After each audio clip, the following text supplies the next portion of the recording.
I was having really dark thoughts, and I was like, you know what, this isn't me. And what's been getting me through this thing all this while is my positive thinking, is my frame of mind, my strength of mind. And this thing's starting to chip away at me. So I'm doubting myself. Is it me? Is it the medication? And I did come to understand that it was the medication. And I'm like, you know what? I would rather live with my neuropathic pain than have anything that is going to impact my way of thinking. Hey girlfriend, welcome back to the Curl Squad's Curl Power Podcast with me, your host, Zoe Fox. This is the podcast where we talk about overcoming trials and tribulations, rising up through trauma, living our best life, creating the things that we wish existed for our people, and basically becoming the representation that we needed despite not ever really having it. So things are going to hopefully look very different for the generations to come. This show is all about empowering women, finding the strength within us even when the days feel at their darkest. So I'm really excited because I've actually just discovered that the podcast has been listened to in over 20 odd countries now. So shout out to all our listeners internationally. We've got listeners in the UK, the US, Belgium, India, Spain, Malaysia, Sweden, Switzerland, Australia, Canada, Ireland, Israel, Brazil, Denmark, South Africa, Zambia, UAE, Norway, France and Austria. That's amazing really, considering I'm just speaking to you from a little cupboard in W10 London. I'd like to shout out Hayley G, so big shout out to Hayley G. She was listening to the episode from her living room. She sent me a little selfie. It was so cool to see. So if you can send me a selfie of you listening to the podcast, wherever you're listening from, I would love to see it. So you can just tag us on the socials at the Curl Squad, or you can slide it into my DMs at the Curl Squad on Instagram, or my personal Instagram is zoe.e.fox. Follow us while you're at it. And a big shout out to Hardeep as well, who's been in touch to let me know she's been listening. I truly appreciate having you guys tuning in. And you know what? The listenership is really starting to grow. So I just want to say a personal thank you to you if you have shared the podcast, if you've told a friend about the podcast, or just if you've been a loyal listener to the show. It means a lot to me. So in the last episode, I spoke about my new mum burnout, about going too hard too soon after having my baby and just ending up as a big panicked mess at the end of the year, which then slowly led into my spinal cord injury, which happened at the beginning of the pandemic in 2020. So in this episode, I am going to be reflecting on my life a year after coming out of rehab. And I'm going to let you know a little bit about where I'm at, where I'm heading, and what I've come to learn. Friday the 13th was Spinal Cord Injury Awareness Day. And it also marks like a year since I was admitted for my rehab. It took me 13 months to get into rehab after my injury. I was basically left to deal with the consequences of sustaining a spinal cord injury in a global pandemic all by myself, because all of the medical services got locked down, didn't they, because of COVID? So I was left to come to terms with a life-changing injury all by myself, which is absolutely crazy. And now I think back, I'm just like, wow, that was so raw. Being kicked out of hospital, sent home, barely able to walk. My bladder wasn't working, my bowels weren't working. Like I couldn't feel still massive parts of my body below the waist, and no explanation for it. It was shocking. The aftercare was absolutely shocking. So I've really had to fight tooth and nail to get any last little bit of help. And when you're adjusting physically to such a life-changing injury, the last thing you want to have to do is fight for support. You're just trying to hold it all together. Do you know what I mean? You're trying to adjust to the shock of everything that's happened and trying to figure out how to use this new damaged body. And it's funny, what's mad to me is that when I was in for my emergency surgery, I was like, this is crazy, because it's exactly a year to the day, like a year prior, I was in emergency surgery to give birth. to my daughter, as I mentioned in the episode about my traumatic birth. I can drop links in the show notes if you haven't heard these episodes before. So yeah, what are the chances? A year later, ending up in emergency surgery again. Just insane. Yeah, man, my poor body's been through it. My poor body has been through it. But those are two major life-changing events. Life-changing injury and giving birth. Two events which I believe have really changed me on a cellular level. And what I actually really enjoy about where I'm at now is like, I'm just not feeling the fear and the anxiety that I used to feel before. I was having a good chat with my bro yesterday, and we were just reflecting over the things that I've done and the things that I've achieved. And you're like, you know what? Yeah, I wasn't giving myself enough credit beforehand because I was so anxious about everything. And then there's the old imposter syndrome thing. I think I'm going to have to do another episode all about that as well. But I just never quite believed in myself, even though I'm doing the work, I'm doing the stuff, I'm building a business, I'm growing an award-winning business and presenting solutions to directors of groups in white, middle-class, corporate Britain. Little old me. But I was so anxiety-filled that I didn't really give myself the credit. But what I love about where I'm at now is there's this fearlessness now. It's like I don't feel any way about just pushing forward and going for it. Because I think when you face death, like I did in labour, and when you face paralysis, like I did with my spinal cord injury, those are two of the worst possible scenarios for me that I could ever have imagined. And they happened, and I survived. And I'm still smiling. And in fact, I'm better now than I ever was before. So every cloud kind of has a silver lining. It's certainly given me a newfound appreciation for life, in a sense that nothing ventured, nothing gained. How do we know what's possible unless we're willing to dip our toe in the water and see how it feels? And I know that I'm not going to be the only person out there who has been hindered in life by anxiety, by a lack of confidence, by a lack of self-belief.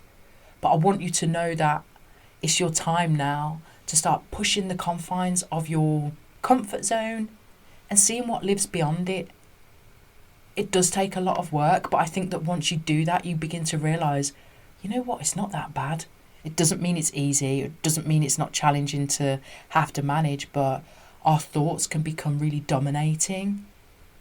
And our thoughts are just that, they're thoughts. Our thoughts are not us.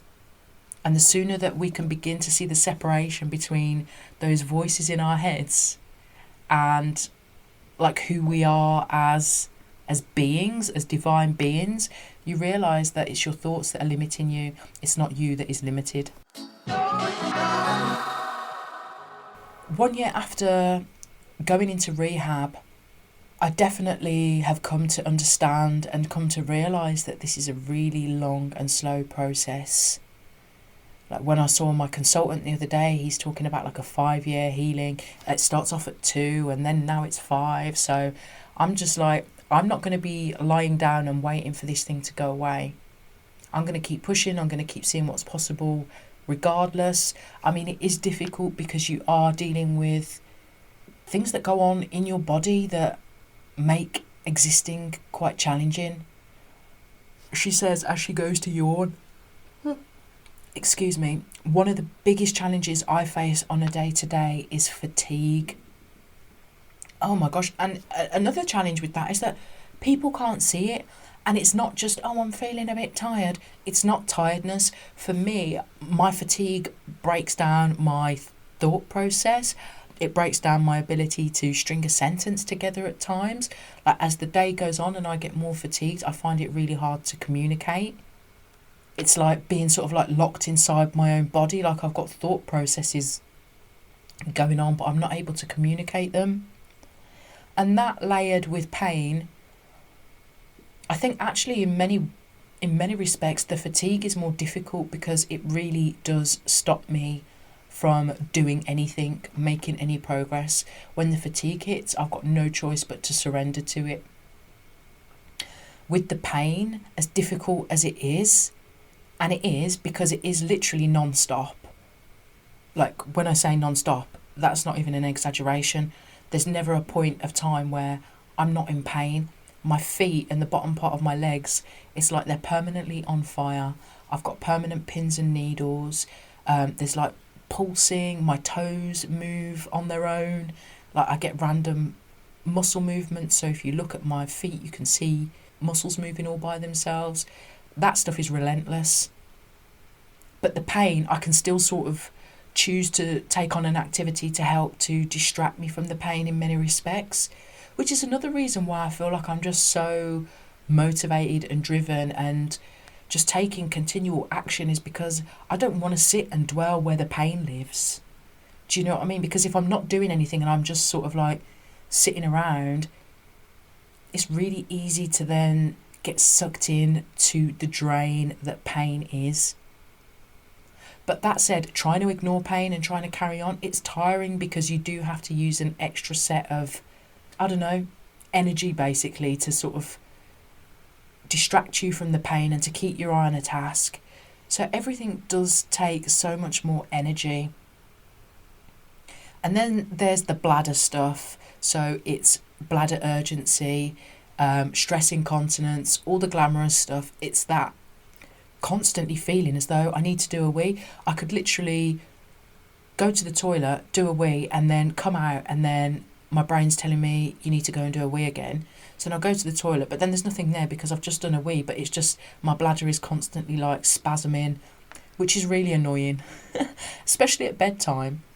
Because I'll go to the loo before bed, then I'll get into bed, and then I'm in bed, I'm like, you need a wee, and I'm like, no, you don't need a wee, you've just been to, I'll just go and do a wee. And then I go, and then there's nothing there, and that's really tedious. Bowel care, that's another thing. It's like the less than glamorous things that you have to deal with. Spinal cord injury just generally means that you end up spending a lot more time in the toilet. Let's put it that way. And there are various medications and things like that that you can take to help manage your condition. But a lot of those are not without their own side effects. So for me, a non-negotiable medication is my bowel care stuff. I have to do that. Otherwise I'll be full of shit. I mean, many people would probably say I'm full of that anyway.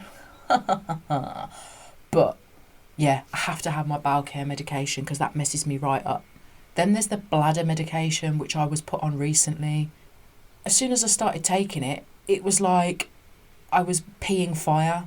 I had to go and do a test to make sure I didn't have a UTI, because those are things that are really common as well with spinal cord injury. Because of the neurogenic bladder, doesn't always empty fully, so you've got to sort of make sure that you haven't got a UTI first. So I went to the doctors, got checked for that. Great, no UTI. So that means that the medication that my urology consultant has just put me on is just basically making things worse. So I've been going through this consistent cycle of taking medication and ending up having the worst possible side effects. So the worst one actually that I was taking was for my neuropathic pain. But the thing is, because it is neuropathic pain, a lot of the medications seem to impact thoughts and brain stuff because they work along these neuro pathways. Now, I'm not a doctor, so I'm not trying to give any sort of advice or talk about anyone else's medication. I'm just kind of sharing my experience. So this particular medication that I was taking, I started noticing last year that I was feeling really low. I was having really dark thoughts, and I was like, you know what, this isn't me. And what's been getting me through this thing all this while is my positive thinking, is my frame of mind, my strength of mind. And this thing's starting to chip away at me. So I'm doubting myself. Is it me? Is it the medication?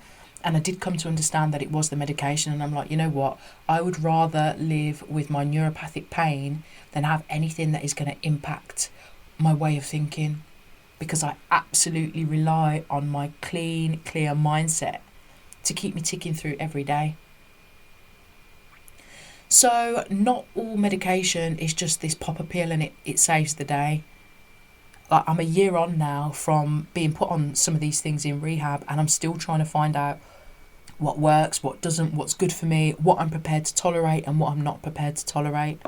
So I had to wean myself off the pain medication. And after I did, I was like, right, okay, starting to feel more human again, which is good because now I feel like I'm back on track. I've been back on track for a little while now. So now I'm dealing with the realities of trying to basically reimagine my whole life and rebuild my business and just rebuild all that I am, essentially, post-injury. Because before injury, even though I was self-employed, I was building the business, Digital Group Media, with my brother and the business partner, Danny. So I was working with a team. And it's like now I'm very much solo. And I'm realising my limitations and how that impacts on my ability to be able to make progress at the speed that I would like to. So what I'm going through now is a process of reviewing all of my knowledge, my skills, my achievements, and thinking about how I can use what I know to help to serve others. Because this is the next thing for me. It's like, I know what it's like to be stuck. I know what it's like to struggle with anxiety and depression. I know what it's like to be working in a job that is not fulfilling. I know what it's like to build a business from the ground up. I know what it's like to create digital marketing campaigns. I know what it's like to solve problems. I've been doing it for years, and I really want to be able to share that knowledge with other people now. And I haven't always valued my knowledge. I haven't always valued what I know. Again, it's this imposter syndrome stuff, isn't it? It's hard to look at yourself sometimes and see, wow, you know what, you've actually done bits. And because I've never really been very good at communicating, and nowadays we live in this world, don't we, where if it's not all over Instagram and if you're not telling people that you're doing it, then it's like it never happened. So I'm going through this stage now of really stepping into my own power, really coming to terms with accepting that I have a lot to offer. Because another thing is, which I mentioned in one of my previous episodes about growing up mixed race, was this notion and this idea of you think you're too nice, which is something actually one of our former guests, Annika Spalding, she brought up on her Instagram the other day, and it just sort of re-triggered the thought process. Being told time and time again when I was a young teenager that I think that I'm too nice really had me playing small for way longer than it should have done. I internalised that and then did everything that I needed to make sure that I didn't think I was too nice, that my ego was kept in check, that I didn't believe in myself, my power, my beauty, my ability, my capability, because it made other people feel uncomfortable. But you know what? That is their problem to deal with. And what a sad thing it is where we live in a world where if somebody is self-confident, then people like to put people back down into their place. But really, we should be celebrating people's confidence as long as it's not hurting anybody else. But really, when you think about it, the people that are the ones that are saying, you think you're nice, you think you're special, you think you're good, it says a lot more about them than it does about us. So I am rebuking this now. And it's sad, really, isn't it, that I'm 39 this year, and I'm still shaking off this stuff that happened at school. So I'm trying to learn to share what I'm doing with people, trying to be more visible instead of keeping myself hidden. Because what can you achieve if you keep yourself hidden? Who can you help if you keep yourself hidden? I've got this real deep desire to want to see other women level up, raise up, come forward despite the patriarchy and the misogyny and the racism and everything else that keeps us back as women of colour, ableism for disabled women, all of this sort of stuff that we've got to come up against. Because I'm definitely at a point of my life now where I'm like, no, you know what, sod this, sod the patriarchy, sod racism, sod ableism. No one can't tell me nothing. I'm going forward. This is how I'm doing it. This is what I know. This is what I've learned. Friends, listen, if this knowledge is beneficial to you, come, let's go. Plus, I'm raising a daughter. I have to be the example to her to show her that there are no limits. So yeah, it means getting uncomfortable. It means getting visible. It means sharing the journey, even though sometimes in my own head I'm like, cringe. But you know what? Sod it. And there will be people that roll their eyes, but you know what? Let them roll their eyes, because while they're rolling their eyes after me or you, what are they doing for their own lives? Don't worry about the eye rollers. Don't worry about the naysayers. They're too busy moaning because they're trying to deflect from the inner work that they need to do. So don't let that stop you from being the greatest that you can be. And I'm saying this to myself as well, because it's like, you know, we've been raised to believe that women, we need to keep in our place. We need to stay humble. We shouldn't be too seen. We shouldn't be too loud and bright.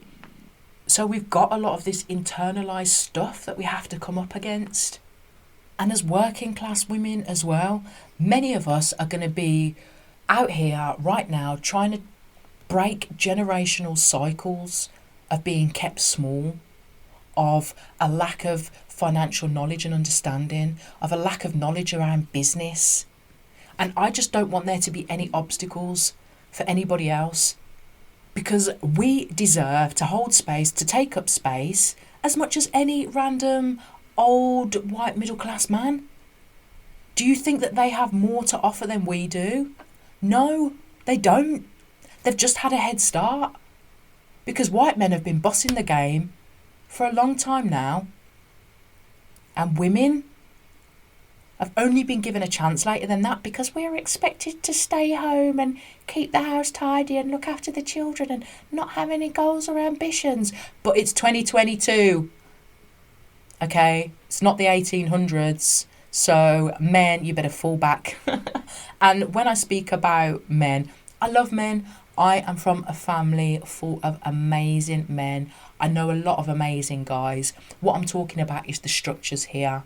So sisters, we've got a lot of unpicking to do, because we've been conditioned from day one that, you know, we need to behave in a certain way, or we can only aspire to certain things because we're women. And again, deepening that because we're women of colour. And again, deepening that if you're a woman of colour with a disability.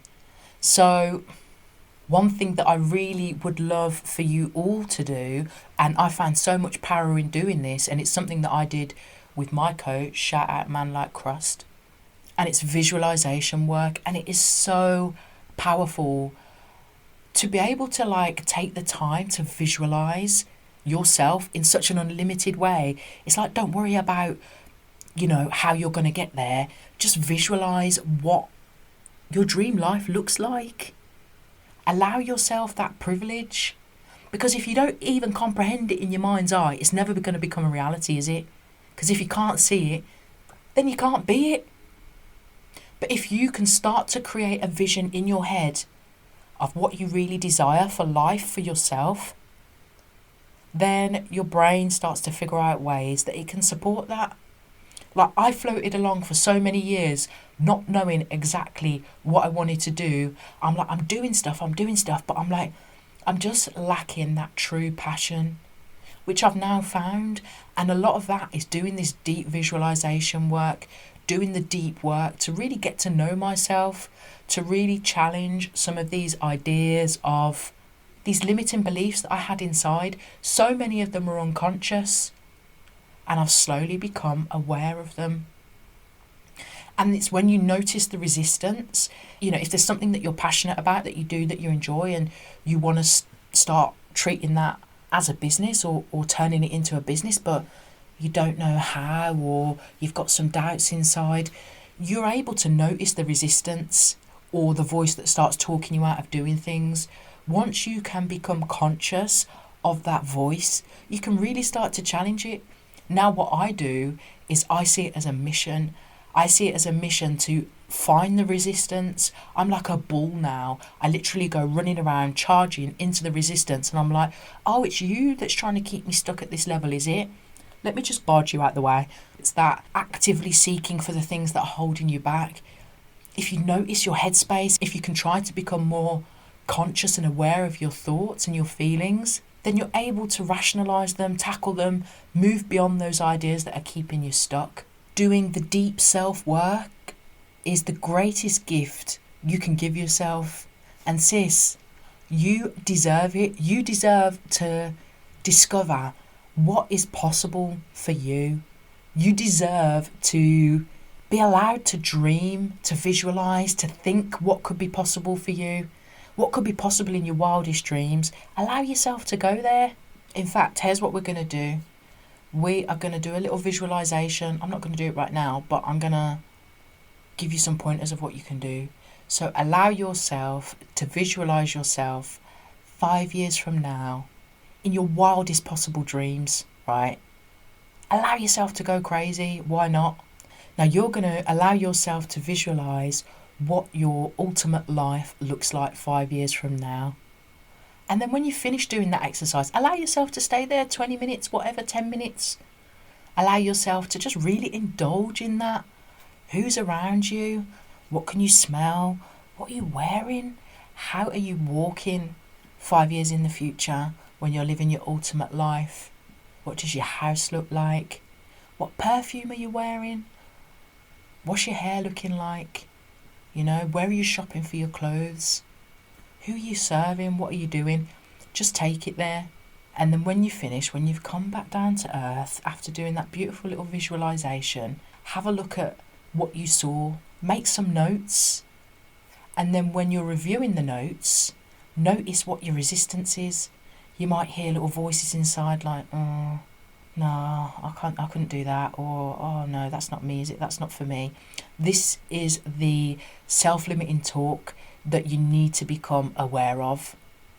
It's these little voices in your head that are trying to keep you small, and it's not your voice, it's the voices of society over generations and generations that have been trying to keep us where we are. But it's time for us to release ourselves from these shackles, because it's our time to shine. I've said it before on another episode, but the world, the planet, it needs more divine feminine energy, because we're really out of balance at the moment with a lot of this heavy masculine energy, and we just need to raise the vibration a bit with some of our feminine touch. So women, sisters, the more empowered we are, the more empowered the planet is going to be, the more empowered our children are going to be. You know, we can be waking up feeling passionate, feeling joyful, and we deserve it. We absolutely deserve it.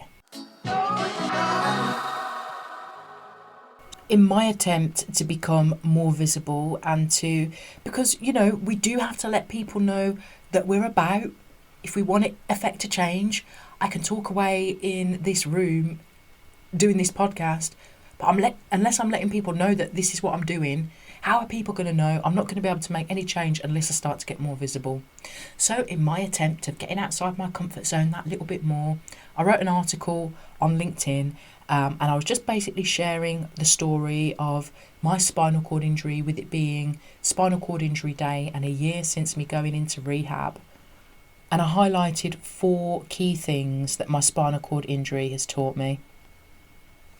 So the first one being, just take the first step. Because taking that one step can move you closer to reaching your goals. And often we need that momentum to get us going. And the best way to get momentum is just to take that first step. So for me, this relates back to when I came out of hospital, barely able to walk, mind you. Had to get back into my flat, which was 47 stairs up. I hadn't counted them up until that point, but when you can barely walk and you've got to climb this mountain, 47 steps to my flat. All I could do is take one step at a time.